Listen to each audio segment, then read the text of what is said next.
আসসালামু আলাইকুম। শুরু করছি আমি পদ্মজা উপন্যাসের ৫২তম পর্ব। ফরিনা তাড়াহুড়ো করে খোশ মেজাজে রান্না করছেন। সাহায্য করার মতো পাশে কেউ নেই। একাই দৌড়ে দৌড়ে সব করছেন। হাওলাদার বাড়িতে অতিথি এসে একদিন না থেকে যেতে পারে না।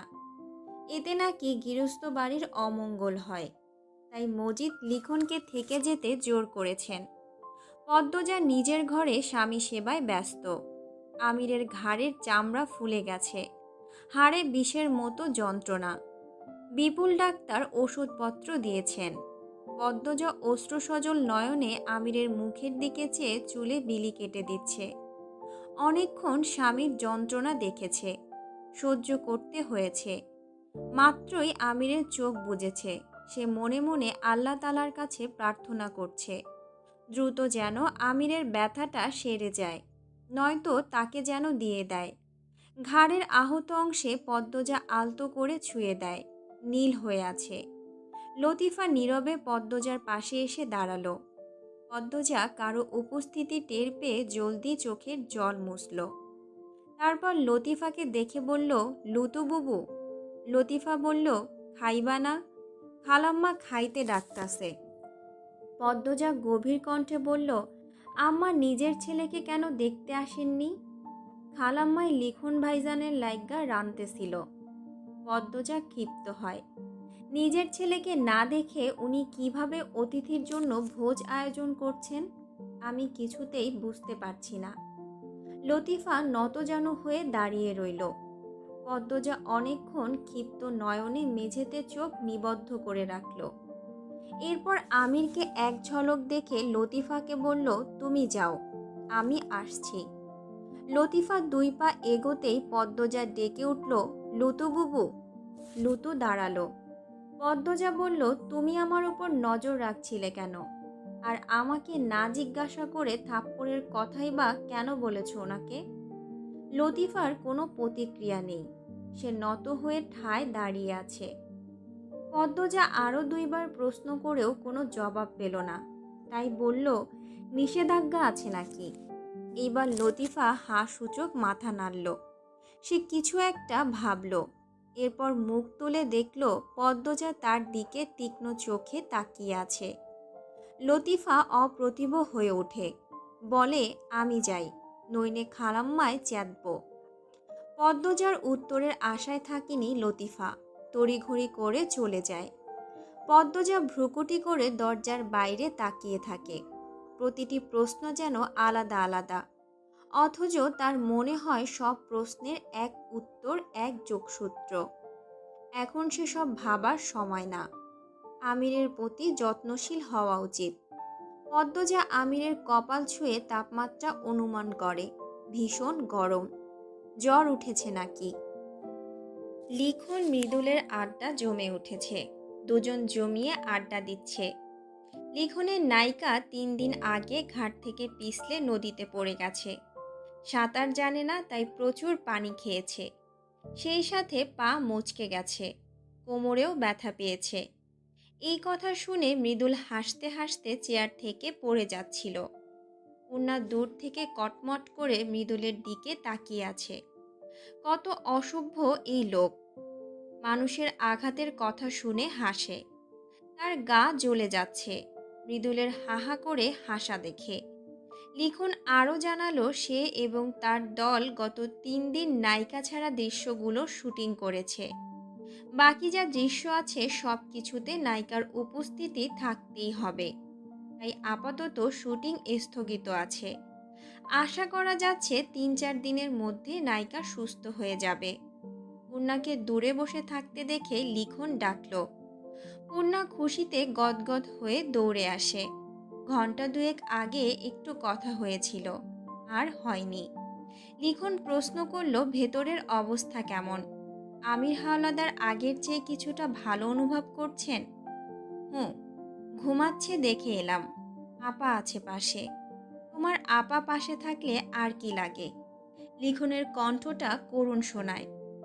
পূর্ণা প্রসঙ্গ পাল্টে বলে, ভাইয়া, আপনি কিন্তু আমাদের বাড়িতে যাবেন। তখন বললাম, কিছুই বললেন না। আচ্ছা, যাব। প্রান্ত অনেক খুশি হবে। প্রান্ত যেন কে? আমার ভাই, ওই যে খুন, মনে পড়েছে। কি যে নাম ছিল? মুন্না বা এরকম কিছু নাম ছিল, তাই না? জি ভাইয়া। সবাই কত বড় হয়ে গেছে, পড়াশোনার করনি কেন? মুন্না বাম হাত চুলকাতে চুলকাতে বলল, মেট্রিক ফেল করাতে আর পড়তে ইচ্ছে করেনি।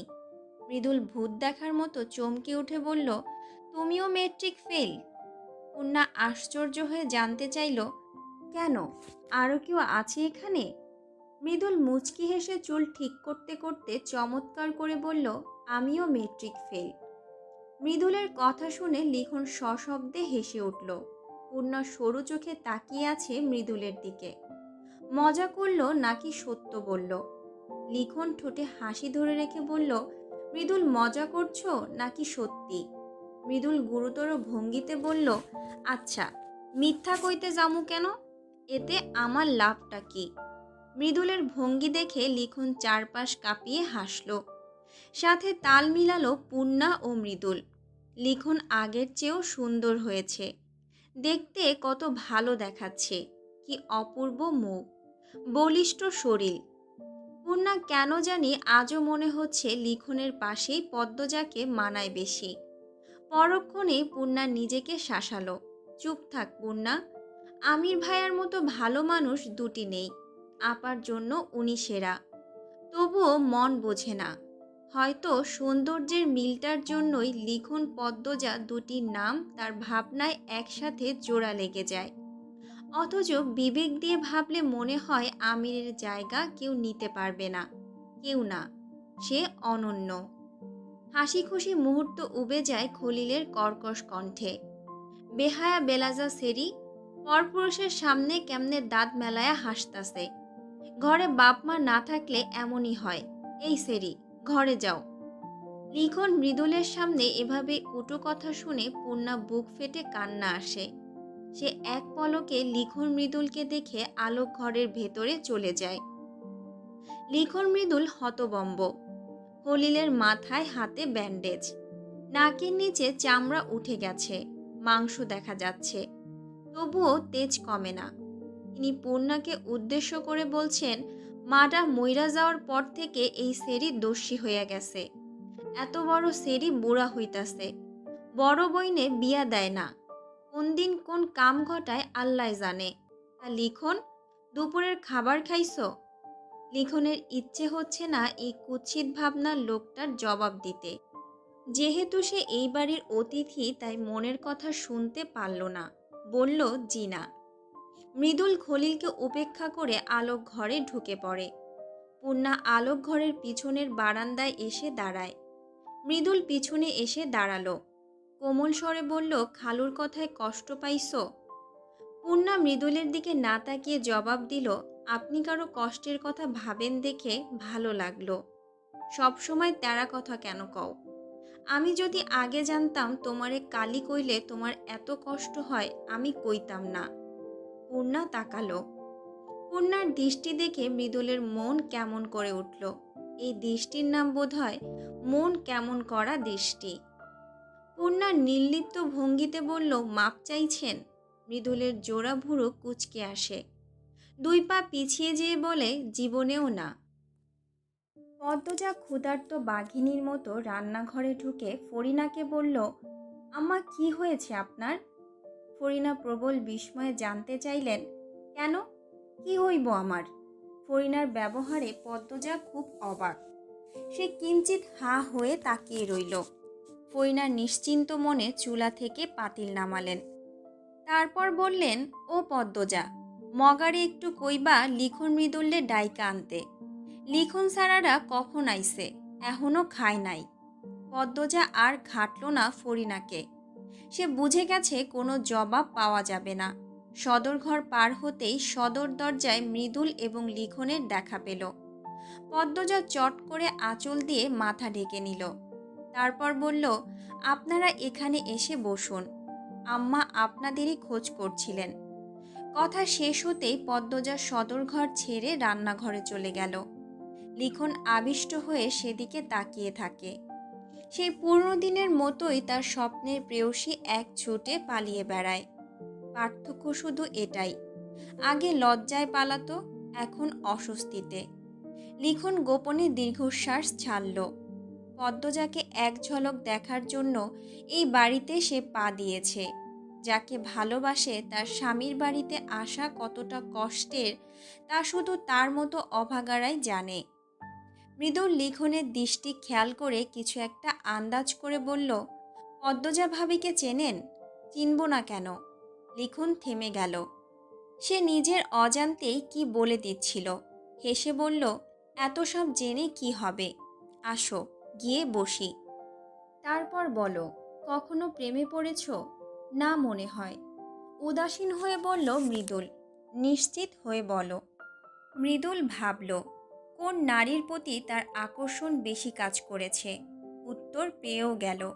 সকালেই সে পূর্ণার মধ্যে অদ্ভুত কিছু পেয়েছে, অজানা অনুভূতি অনুভব করেছে। এটা কি প্রেম? মৃদুল নিশ্চিত নয়। তাই সে বলল, না, পড়ি নাই।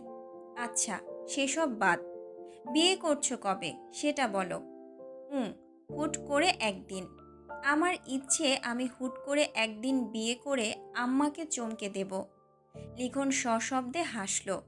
বলল, জানো মৃদুল, মানুষের সব চাওয়া পূরণ হয় না। প্রতিটি মানুষের জীবনের কোনো না কোনো পাশে অপূর্ণতা থাকে। তাহলে বলছেন আমারই ইচ্ছে পূরণ হইব না? না, তা বলছি না। হুট করে বিয়ে করে ফেলা আর কেমন অসম্ভব কাজ। মেয়ে রাজি থাকলেই হলো। মেয়ে বেঁকে গেলে কিন্তু কিস্সা খতম। লিখন আবার সশব্দে হাসল। মৃদুলও অকারণে তাল মিলিয়ে হাসে আর ভাবে, একটা মানুষ এত হাসতে পারে কিভাবে? এত সুখী লিখন শাহ। সে তো আর জানে না দুঃখীরা পাহাড় সমান কষ্ট লুকোয় হাসির আড়ালে। আস্তে আস্তে বাড়ির সবাই আসে, আমির ছাড়া। রিদওয়ান খলিল এত শান্তভাবে আছে যে মনেই হচ্ছে না সকালে এত বড় ঘটনা ঘটে গেছে। বাড়ির মহিলারা দৌড়ে দৌড়ে খাবার পরিবেশন করছে। পদ্মজা খুব অবাক হয়ে প্রতিটি মানুষকে পর্যবেক্ষণ করছে। লিখনও এতে কম অবাক হয়নি। কত শান্ত পরিবেশ। ঝগড়ার পর মান অভিমান তর্ক বিতর্ক থাকে, সেসব কিছুই নেই। পদ্মজা সবার সামনে আলাদা প্লেটে খাবার নিয়ে ফরিনাকে বলল, আম্মা, আমি ওনার জন্য খাবার নিয়ে যাচ্ছি। ঘুম ভেঙেছে হয়তো। পদ্মজা সিঁড়ি ভেঙে উপরে উঠছে। লিখন সেদিকে আর চোখে তাকিয়ে থাকে। পদ্মজার হাঁটার ছন্দ দীপ্ত ও সাবলীল। মাথায় শাড়ির আঁচলে ঘোমটা টানা। স্বামীর জন্য খাবার নিয়ে যাচ্ছে। এই স্বামীটা কি সে হতে পারত না? এতটাই অযোগ্য ছিল? অযোগ্য নাকি নিয়তির খেলা? কেন ভোলা যায় না এই নারীকে? লিখনের বোন লিলি আর পদ্মজা একই ক্যাম্পাসের হওয়া সত্ত্বেও লিখন কখনো পদ্মজার সামনে এসে দাঁড়ায়নি। পদ্মজার অস্বস্তি হবে ভেবে। সে পদ্মজার চোখে ভালোবাসা দেখতে চায়, বিব্রত ভাব বা অস্বস্তি দেখতে চায় না। এ যে বড় যন্ত্রণার। এতদিনও বুকের ভেতর কিভাবে পুষে আছে একপাক্ষিক ভালোবাসা। কোনোভাবে কি এই ভালোবাসা পূর্ণতা পাবে? আসবে কি সেই সুদিন? লিখনের শুষ্ক চক্ষু সজল হয়ে ওঠে। সে ভাবতে পারে না পদ্মজা বিবাহিত। লিখনের সম্মুখ বরাবর মৃদুল ছিল। মৃদুল লিখনের প্রতিক্রিয়া দেখে অনেক কিছুই বুঝে নিল। নিশ্চিত হওয়া যাবে পূর্ণাকে জিজ্ঞাসা করলে। খাওয়া দাওয়া শেষ করে পূর্ণার সাথে কথা বলতে হবে। মৃদুল চারদিকে চোখ বুলিয়ে পূর্ণাকে খোঁজে। পদ্মজা আমিরকে ধরে ধরে বসালো। ঘাড়ে প্রচণ্ড ব্যথা, টিকে থাকা যাচ্ছে না। রাগে কিটমিট করছে এখনো। পদ্মজা শান্ত করে, তারপর খাইয়ে দিল। খাওয়া শেষে আমির ম্লান হেসে বলল, লিখনের সাথে কথা হয়েছে? পদ্মজা নিষ্কম্প স্থির চোখে তাকালো। ওনার সাথে কেন কথা হতে যাবে আমার? উনি তো তোমার জন্যই এসেছেন। আপনাকে বলেছে অন্য দরকারেও আসতে পারে। আমির হাসল। বলল সে আজও তোমাকে পছন্দ করে, আশা করে তুমি তার কাছে যাবে। অসম্ভব, যা তা বলছেন। আপনি এসব বললে আমার খারাপ লাগে। পদ্মজা থামল। আমির মৃদু হাসছে। পদ্মজা আমিরের কোলে মাথা রেখে আদুরে কণ্ঠে বলল, আপনি জানেন না আপনাকে কত ভালোবাসি আমি। আমি আপনাকে ছাড়া এক মুহূর্ত ভাবতে পারি না। তাহলে বাচ্চার জন্য বিয়ে করতে বলো কেন? বন্ধ্যা নারীর কত যন্ত্রণা বুঝবেন না। আমাদের একটা মেয়ে হয়েছিল, আর হবে না, তাই বলি। হবে, আল্লাহ চাইলে হবে। তাছাড়া আমার কাছে তো ফুটফুটে একটা বই আছে, আর কি লাগে? পদ্মজা আমিরের কোল থেকে মাথা তুলে বসে। তারপর চিরুনি দিয়ে আমিরের চুল আঁচড়ে দিয়ে বলল, চুলগুলো বড় হয়েছে অনেক। হুম, আচ্ছা, এদিকে আসো। আমির পদ্মজাকে এক হাতে টান দিতে গিয়ে ঘাড়ে চাপ খেয়ে করে উঠল। পদ্মজা ব্যস্ত হয়ে পড়ে, খুব লেগেছে? আমি নিয়ন্ত্রণ হারিয়ে ফেলেছিলাম। কেন এমন করেন আপনি? চারপাশ অনেকটা ফর্সা হয়েছে। দুপুরের সূর্যটা একটু দেখা যাচ্ছে, তাও তেজ নেই। কিছুক্ষণ পর আবারও ডুবে যাবে। পূর্ণা লবণ দিয়ে টক বড়ি খাচ্ছে, দেখে মনে হচ্ছে অমৃত খাচ্ছে। মৃদুল পূর্ণার পাশে এসে বসল। পূর্ণা চমকে ওঠে, মৃদুলকে দেখে বুকে থুতু দেয়। তারপর বাজখাই কণ্ঠে বলল, হুট করে এভাবে কেউ আসে? আর কথা কইও না। তোমারে সারা দুনিয়া খুঁজতে খুঁজতে হয়রান হয়ে গেছি। মাত্র মগা কইল তুমি নাকি ছাদে। কেন? আমাকে খুঁজছেন কেন? এমনে খ্যাটখ্যাট কইরা কথা কইতাছো কেন? একটু ভালো কথা আহে না মুখ দিয়ে? পূর্ণা একটু নড়ে চড়ে বসল। তারপর হেসে বলল, দুঃখিত। এবার বলুন, কি দরকার? ব্যক্তিগত প্রশ্ন করতাম আর কি। আমার ব্যক্তিগত কোনো তথ্য নাই। তোমার না, তোমার বড় বইনের, পদ্মজা ভাবির। পূর্ণা উৎসুক হয়ে তাকালো। মৃদুল উসখুস করতে করতে বলল, পদ্মজা ভাবি আর লিখন ভাইয়ের মধ্যে কি কোনো সম্পর্ক ছিল? পূর্ণা জোরে নিঃশ্বাস ছাড়ল। তার ভাব দেখে মনে হচ্ছে মৃদুল কোনো ফালতু প্রশ্ন করেছে। এরপর নির্বিকার কণ্ঠে বলল, না। তবে লিখন ভাই আপারে পছন্দ করত। আপার সাথে ভাইয়ার বিয়েটা কেমনে হইছে জানেন? আমির ভাইয়ের কথা বলছো? আমার আপার কি আর কোথাও বিয়ে হয়েছে? সোজা উত্তর দিতে পারো না? তারপর বলো। ওই ঘটনাটা না হলে হয়তো লিখন ভাইয়ের সাথেই আপার বিয়েটা হতো, কিন্তু হয়নি, এতটুকুই। লিখন ভাইরে দেখলে মনে হয় তাদের মধ্যে কোনো গভীর সম্পর্ক ছিল, তারপর বিচ্ছেদ হয়ে গেছে। ভাই অনেক ভালোবাসতে পারে। হুঁ। পূর্ণা বড়ই খাচ্ছে তৃপ্তি করে। মৃদুল বিরক্তি নিয়ে অনেকক্ষণ পূর্ণার দিকে তাকিয়ে থাকে। এরপর উঠে দূরে গিয়ে দাঁড়ায়, চারপাশ দেখে। পূর্ণা বাঁকা চোখে মৃদুলকে পা থেকে মাথা পর্যন্ত পরখ করে নেয়। মৃদুলের উপস্থিতি তার হৃদস্পন্দন বাড়িয়ে দেয়। বুক হাঁপড়ের মতো ওঠানামা করে, কিন্তু তা প্রকাশ করার সাহস হয় না। পূর্ণা আরেকটা বড়ই হাতে নিল। তখন মৃদুল ডাকল, বেআইন। পূর্ণা তাকায়। মৃদুল ঝুঁকে ছাদের মেঝেতে কিছু দেখছে। পূর্ণা উৎসুক হয়ে সেদিকে এগিয়ে যায়। মৃদুল আঙুল দিয়ে দেখিয়ে বলল, রক্ত না? পূর্ণা মৃদুলের মতো ঝুঁকে ভালো করে খেয়াল করল। তারপর বিস্ফোরিত কণ্ঠে বলল, তাই তো। মানুষের রক্ত না পশুর রক্ত? নিশ্চিত হইতাম কেমনে? পশুর রক্ত এইখানে আসবে কেন? মানুষের রক্তই কেন আসবে? তাই তো। দুইজন চিন্তিত হয়ে ভাবতে থাকলো। পূর্ণা বলল, মনে হয় কোনো পাখি শিকার হয়েছে আর রক্তাক্ত অবস্থায় এখানে এসে পড়েছে। তাহলে মরা পাখিটা কই? ধরুন আহত হয়েছে, কিন্তু মরেনি, এরপর চলে গেছে। সন্ধ্যা রাত, জোনাকি পোকারা ছুটে বেড়াচ্ছে। ঠান্ডা বাতাস। সেই বাতাসে পাতলা শার্ট পরে লিখন নারকেল গাছের নিচে দাঁড়িয়ে আছে। জোনাকি পোকা দেখছে। মাঝে মধ্যে অন্দরমহলের দিকে তাকিয়ে কাউকে চোখ দুটি খুঁজছে। সেদিন হেমলতা ফিরিয়ে দেওয়ার পর সারা রাত বাড়ি ফেরেনি সে। খেতে বসেছিল। আকাশ কাঁপিয়ে কেঁদেছে, কেউ শোনেনি। স্বপ্ন ভেঙে যাওয়ার মতো কষ্ট দুটো নেই। স্বপ্নে সাজানো সংসার ভেঙে চুরমার হওয়ার দিন ছিল সেদিন। এক সময় ইচ্ছে হয়েছিল পদ্মজাকে তুলে নিয়ে পালাতে, কিন্তু বিবেক সাড়া দেয়নি। পরদিন সকালে উঠেই মা বাবাকে নিয়ে ঢাকার উদ্দেশ্যে যাত্রা শুরু করে। প্রতিটা মুহূর্তে আফসোস হয় শুরুতে কেন হেমলতার কাছে প্রস্তাব দিতে পারল না সে। পরবর্তী কয়েকটা মাস ঘোরের মধ্যে কেটেছে। সিনেমা জগৎ থেকে সম্পূর্ণ বিচ্ছিন্ন ছিল। এরপর জীবনের গতিটা স্বাভাবিক হয়েছে ঠিকই, কিন্তু মন তো ভেঙে গুড়িয়ে গেছে, আজও জোড়া লাগেনি।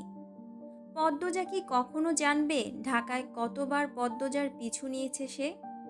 জানবে কি তার ভালোবাসার গভীরতা? লিখন আনমনে হেসে উঠল, চোখে জল, ঠোঁটে হাসি। এ হাসি সুখের নয়, যন্ত্রণার। পূর্ণা অন্দরমহলে আসেনি। পদ্মজা ভীষণ রেগে আছে।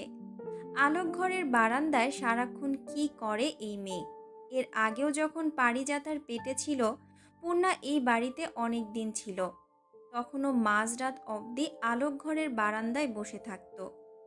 পদ্মজা শালগায়ে জড়িয়ে বেরিয়ে আসে অন্দরমহল থেকে। সারাদিন পূর্ণার খোঁজ নেওয়া হয়নি। এখন ধরে ঘরে নিয়ে যাবে। নির্জন থমথমে পরিবেশ। তখন লিখনের কণ্ঠ ভেসে আসে, পদ্মজা। পদ্মজা কণ্ঠটি শোনা মাত্র ভেতরে ভেতরে কেঁপে ওঠে, অপ্রতিভ হয়ে ওঠে। একটা মানুষ কেন তাকে এত বছর মনে রাখবে? কেন অনুচিত আশা করে বসে থাকবে? পদ্মজার রাগ হয়, অস্বস্তি হয়, কষ্টও হয়। প্রার্থনা করে এই মানুষটার জীবনে কেউ আসুক, এসে তার জীবনটা কানায় কানায় পূর্ণ করে দিক, ভুলিয়ে দিক অতীত। পদ্মজা স্বাভাবিক কণ্ঠে বলল, এভাবে রাতের বেলা ডাকবেন না। পদ্মজা লিখনকে উপেক্ষা করে 2 পা এগিয়ে যায়। জীবন থেকে তো সরেই গিয়েছ, আমি তোমাকে বিব্রত করতে চাই না, তাই সুযোগ থাকা সত্ত্বেও সামনে আসিনি। আজ যখন এসেই পড়েছি, কয়েক হাত দূরে থেকে একটু কথা বললে কি খুব বড় দোষ হয়ে যাবে? লিখনের করুণ কণ্ঠ শুনে দাঁড়িয়ে পড়ে পদ্মজা। লিখন হাসল। সুরগুলি যেন ফিরে এসে প্রাণে মৃদু গুঞ্জন শুরু করে দিয়েছে। পদ্মজার উপস্থিতি এভাবে কাঁপন ধরাচ্ছে কেন? আজকের এই সময়টা সুন্দর, ভারী সুন্দর।